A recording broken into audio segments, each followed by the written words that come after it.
Hello everyone, today I am back with another video जिसका नाम आप कुछ भी दे दो, बट इसको मैं जो नाम देता हूँ ना वो है फैक्ट बुक। ठीक है, आप बेशक इसको CSS फैक्ट बुक दे दो, PMS फैक्ट बुक दे दो, what ever you name it, it will B okay. अच्छा जी, अब इसके अंदर होगा क्या? इसके अंदर ये है कि पिछले 2-3 साल से जो भी चीज़ें चल रही हैं ना स्टेटिस्टिक्स के हवाले से, ठीक है, फैक्ट और फिगर के हवाले से, तो मेरे पास एक अपनी कलेक्शन थी, तो मैंने सोचा कि आपके साथ ये शेयर कर दूं। हो सकता है आपके किसी भी अपकमिंग रिटन एग्ज़ाम के लिए ये हेल्पफुल हो सकती है। That's why I am here before you. अच्छा जी, अब इसके अंदर मोटी मोटी चीज़ें मैंने कवर की है। हो सकता है 2020 की होंगी, 2021 की होंगी, 22 की भी होंगी, उससे पहले वाली भी हो सकती है इसके अंदर हो। तो आपको जो भी अच्छी लगे तो आप इसको यूज़ कर सकते हो अपने किसी भी, जैसे कि हम CSS में देते हैं ना, ऐसे के अंदर आप यूज़ कर सकते हो। मोस्ट प्रोबेबली ये ना ऐसे के ही अंदर इस्तेमाल होने वाली चीज़ें हैं। अच्छा जी, अब वुमेन एम्पावरमेंट के हवाले से जो यूनाइटेड नेशन ने एक प्रोग्राम दिया था ना, 17 SDG का, आपने उसके अंदर ये याद रखना है कि SDG 5 है ना, वो जेंडर इक्वालिटी के बारे में बात करता है। ठीक है, अब वुमेन एम्पावरमेंट के हवाले से जो मेरे पास फैक्ट्स और फिगर्स थे, तो मैं आपके सामने वो रख रहा हूँ।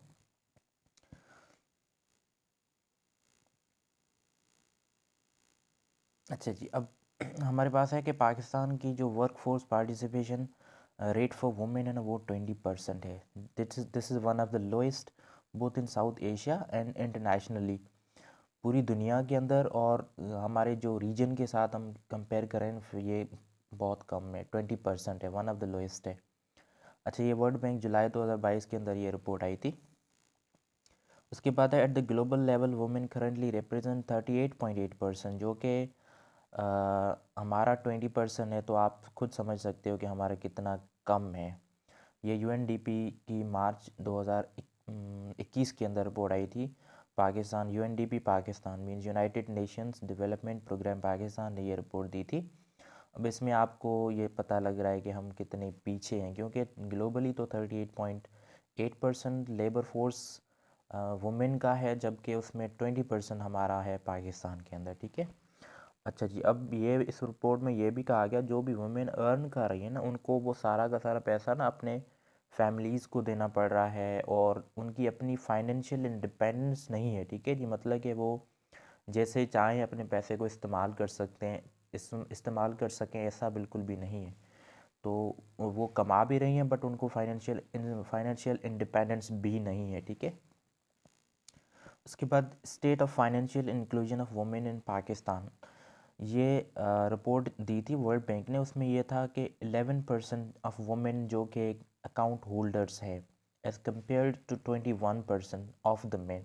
अब ये थोड़ी पुरानी वाली रिपोर्ट है, बट आप इसको भी कोट कर सकते हो कहीं पर भी, अगर फाइनेंशियल इंस्टीट्यूशंस के हवाले से आता है, या फिर वुमेन एम्पावरमेंट जब इकोनॉमिक्स के पर्सपेक्टिव में आप दोगे तो आप ये डेटा वहाँ पर दे सकते हो। बेशक ये 2018 की है, बट ये चल जाएगी, आई होप सो।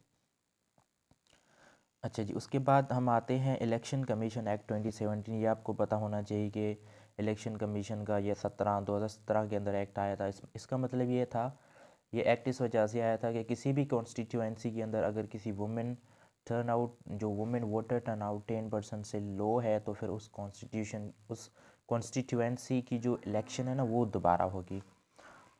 ठीक है जी, उसके बाद women in health care sector, जो कि उनको बहुत ज़्यादा पे गैप का सामना करना पड़ रहा है, क्योंकि अगर हम देखें ना, पूरे जो लेबर फोर्स, वो सॉरी, जो हेल्थ के अंदर केयर वर्कर का जो वर्ल्ड वाइड 67% है, और उसमें सिर्फ जो 67% हमारी वुमेन है, और 67% एक बहुत बड़ा चंक होता है कहीं भी किसी पॉपुलेशन का। तो देखो, इतना परसेंट ज़्यादा वुमेन होने के बावजूद भी उनको 20% तक की जो अर्निंग है ना, वो लेस हो रही है। तो आप देख सकते हो कि यहाँ पर कितना जेंडर गैप है हेल्थ केयर सेक्टर के अंदर। ये जो रिपोर्ट प्रिपेयर की थी इंटरनेशनल लेबर ऑर्गेनाइजेशन और वर्ल्ड हेल्थ ऑर्गेनाइजेशन की कोलैबोरेशन ने। अच्छा जी, अब हमारे पास दूसरी स्लाइड है, वो कहती कि भी ग्लोबल जेंडर गैप रिपोर्ट 2022 में अगर हम देखें तो Pakistan stands at 145th number out of 146 countries. Second worst है in terms of gender parity. ये रिपोर्ट रिसेंट आई, आप इसको भी कोट कर सकते हो। According to United Nations, when disasters strike, women and children are 14 times more likely than men to die. अच्छा, ये रिपोर्ट यूएन ने दी थी। इसका मतलब ये था कि जब भी कोई डिज़ास्टर होता है, जब भी कोई क्लैमिटी, नेचुरल कोई भी क्लैमिटी होती है, तो वहाँ पर women they are more prone to the disasters. ठीक है। अब इसका एग्जांपल अभी आप कोट कर सकते हो। 2004 में इंडियन ओशियन के अंदर एक सुनामी आया था, तो उसके अंदर 2,30,000 जो जानें ना वो चली गई थी। अब आपको ये सुनकर बहुत हैरानी होगी, क्योंकि उसमें से 70% जो ना जानें थी वो वुमेन और जो बच्चे थे ना वो थे। तो आप समझ सकते हो कि जब भी कोई नेचुरल डिज़ास्टर भी आता है तब भी women they are more prone to that. अच्छा जी, अब हमारे पास दूसरी सब हेडिंग है, that's the electric crisis in Pakistan. अभी हमारा जो हाल ही में इलेक्ट्रिसिटी की लोड शेडिंग थोड़ी ज़्यादा हो रही है ना, तो इस वजह से हो सकता है आपके पास ये आ, किसी भी सूरत में ये क्वेश्चन आ सकता है, तो आपके पास इलेक्ट्रिसिटी के हवाले से डेटा होना बहुत ज़रूरी है। अच्छा जी, अब according to World Bank report ये कि 1/5 हम जो अपनी इलेक्ट्रिसिटी ना वो लूज़ कर रहे हैं थेफ्ट और पुअर इंफ्रास्ट्रक्चर की वजह से। ठीक है।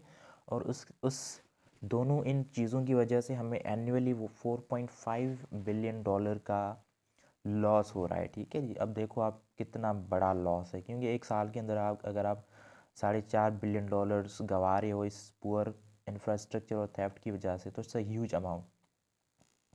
उसके बाद कैपेसिटी पेमेंट की बात होती है। जब हमारी गवर्नमेंट ने इंडिपेंडेंट पावर प्रोड्यूसर से मुआहदे किए थे ना, तो उनको कैपेसिटी पेमेंट करने का गवर्नमेंट ने उनको प्रॉमिस किया था, और ये वो गवर्नमेंट करती है। तो 2000 जो फिजिकल ईयर 20-21 गुज़र गया ना, उसके अंदर जो कैपेसिटी पेमेंट हमारी थी तमाम पावर डिस्ट्रीब्यूशन कंपनीज़ को, वो थी $614 billion. Oh sorry, billion rupees, billion dollar नहीं, बिलियन रुपीस। अच्छा जी, अब आपको ये पता होना चाहिए कि हमारी इंस्टॉल कैपेसिटी कितनी है, जो कि फिजिकल ईयर 2021 के अंदर ये थी 37,261 मेगावाट। और अभी जो करंट अभी मतलब कि जो फिजिकल ईयर चला गया 2022 का, तो उसके अंदर ये हमारी थी 41,557 मेगावाट।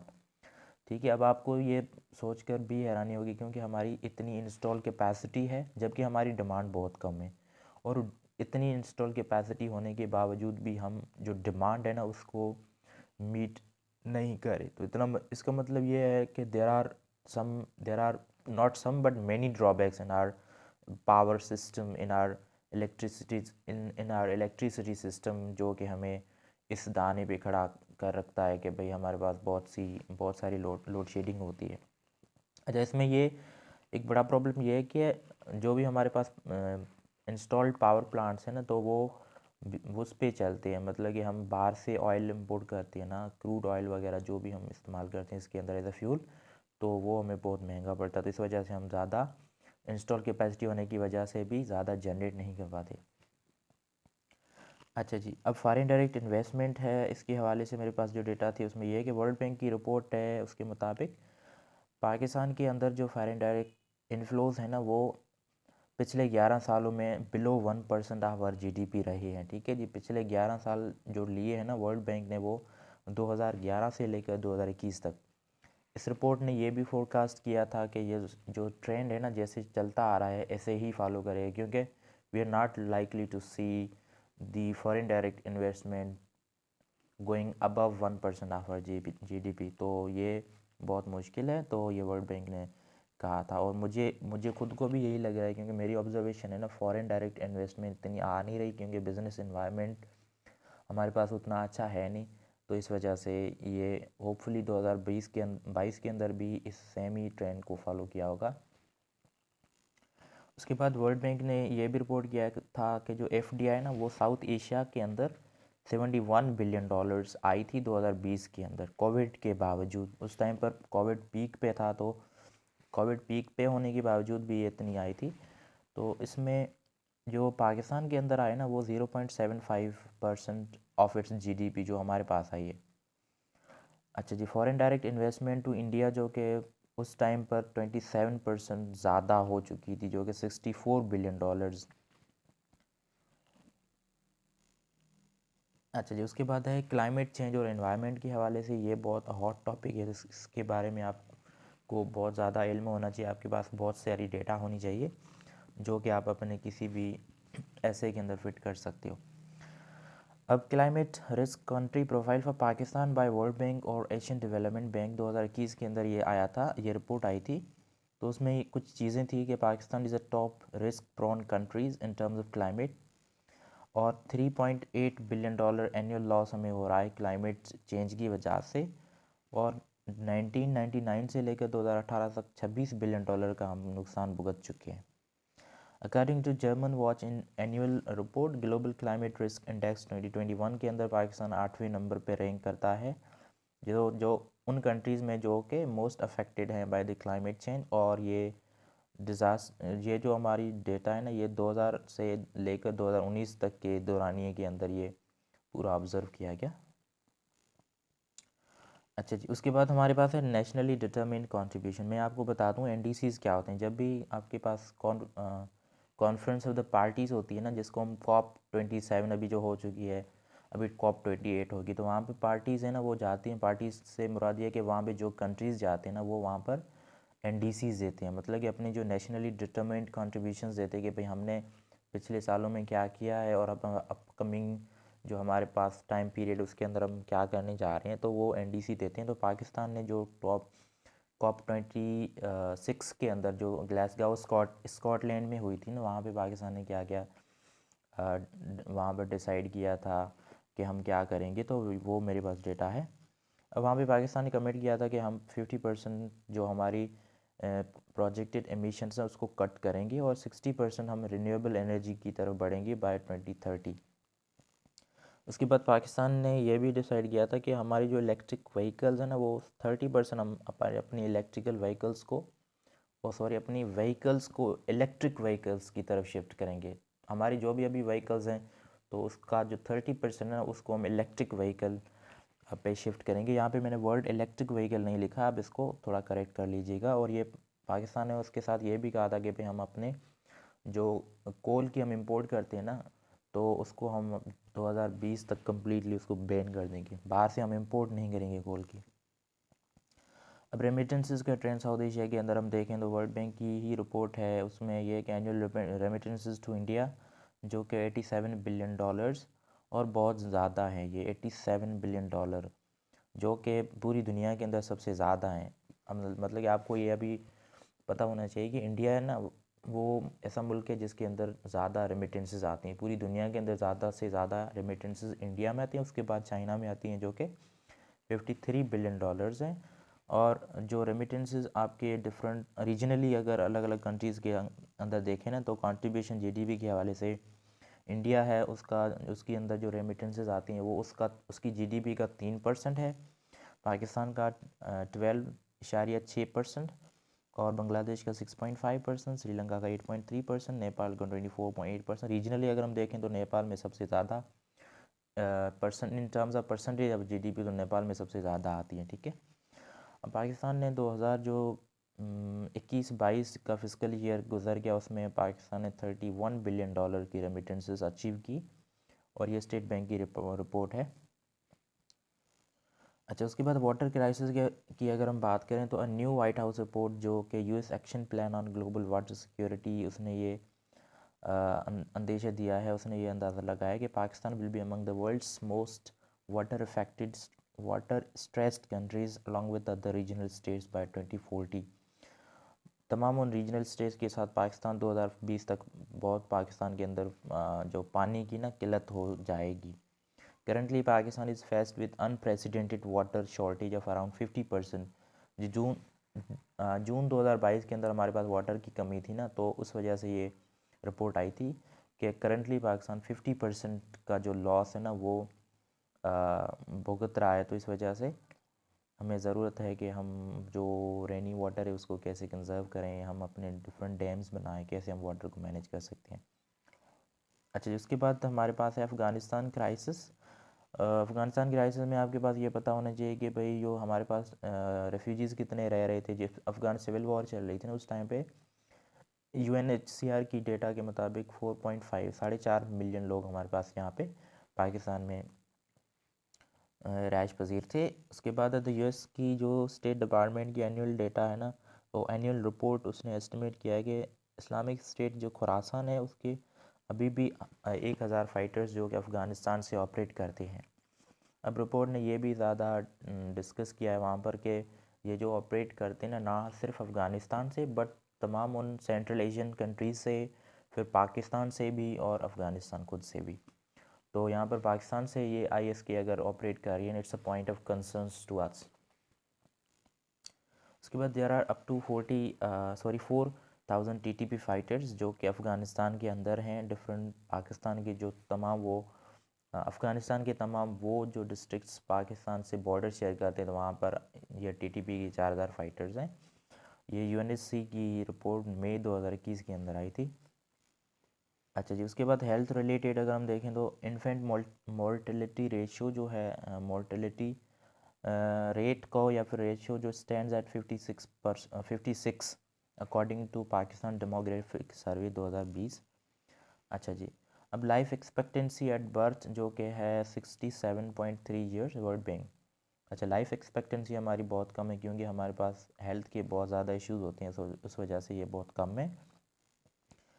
अच्छा जी, 2012 से लेकर 2016 तक हमारे पास पहले जो सुसाइड रेट था ना वो इट यूज्ड टू बी 2.9% पर 10,000 और पर 1 लाख, जो कि अभी उससे बढ़कर 7.5% हो गया क्योंकि हमारे पास सोशल कॉजेज़ हैं इस चीज़ की बढ़ने की वजह यही है, सोशल कॉजेज़ हमारी हैं, तभी लोग ज़्यादा सुसाइड कर रहे हैं और ये रेट ज़्यादा बढ़ गया है।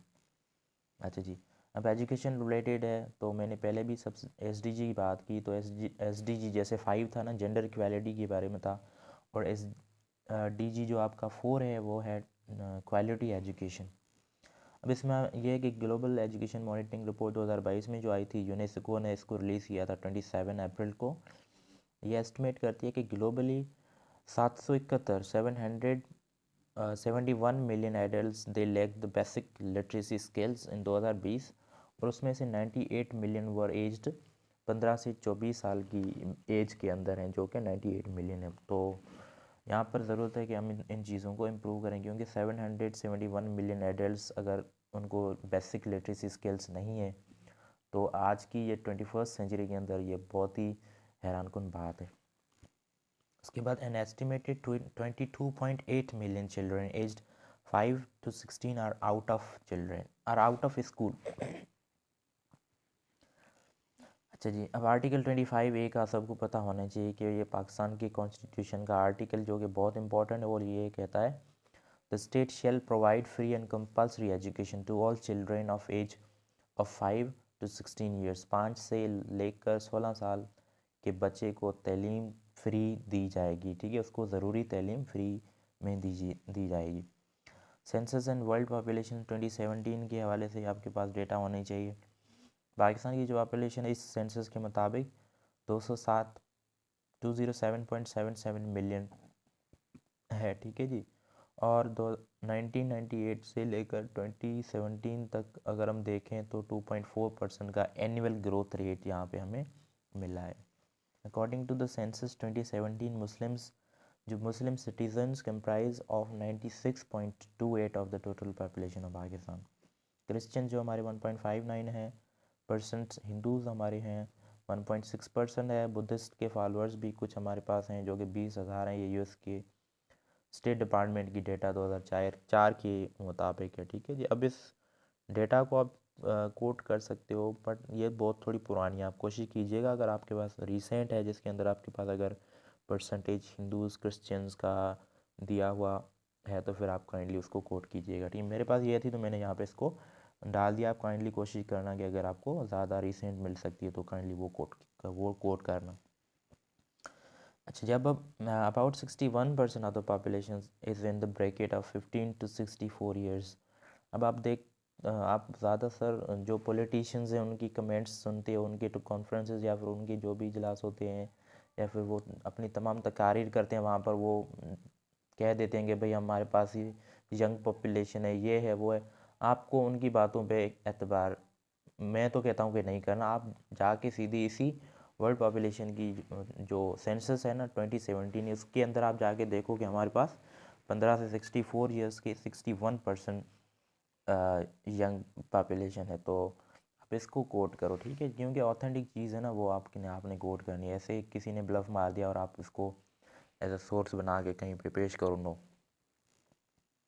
अच्छा जी, उसके बाद हमारे पास है सिप्री, जो Stockholm Institute of Peace and Stockholm International Peace and Research Institute Yearbook 2021 का है। उसके मुताबिक रशिया और यूएस है ना, वो दोनों मिलकर 90% ऑफ द न्यूक्लियर वेपन्स उनके पास है, ठीक है जी। अब रशिया के पास कितने हैं, यूएस के पास कितने, इंडिया के पास कितने, आपको वो इल्म होना चाहिए। मैंने सिर्फ पाकिस्तान को हाईलाइट किया है। पाकिस्तान के पास 2021 में जो न्यूक्लियर वेपन्स या न्यूक्लियर वॉरेट्स थे ना, 165 थे। इंडिया के पास 156 हैं। पाकिस्तान के पास, मैं रिपीट कर दूं, 165। पावर्टी इन पाकिस्तान है using the lower middle income rate, जो कि 3.2 डॉलर्स पर डे कमाने वाले जो लोग हैं ना, उनको लोअर मिडिल इनकम रेट कहा जाता है। तो वर्ल्ड बैंक ने ये कैलकुलेट किया है कि पाकिस्तान के अंदर इसी रेट को अगर हम देखें तो पावर्टी 39.3% रही थी इन 2021 20-21, ठीक है जी।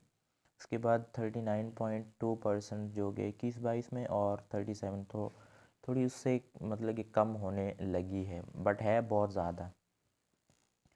अच्छा जी, ये वैसे पावर्टी के उस ज़मरे में आता नहीं था, बट मैंने इसको यहाँ पे डाल दिया है बाय मिस्टेक।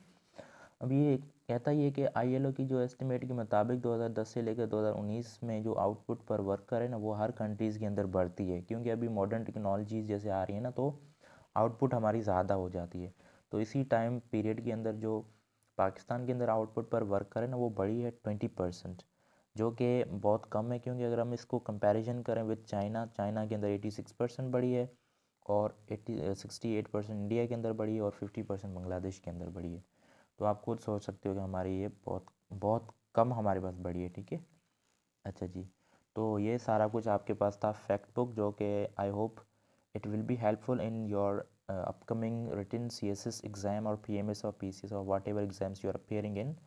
होपफुली आप अगर इनको याद करोगे ना, तो आपके पास बहुत नॉलेज इकट्ठी हो जाएगी, और आप एग्ज़ाम में अच्छे से परफॉर्म कर सकते हो। अब लास्ट लाइन ये आपके पास है, मैं आप I'll just thank you, and I'll just say that kindly share and subscribe to my YouTube channel for such informative videos. Allah Hafiz.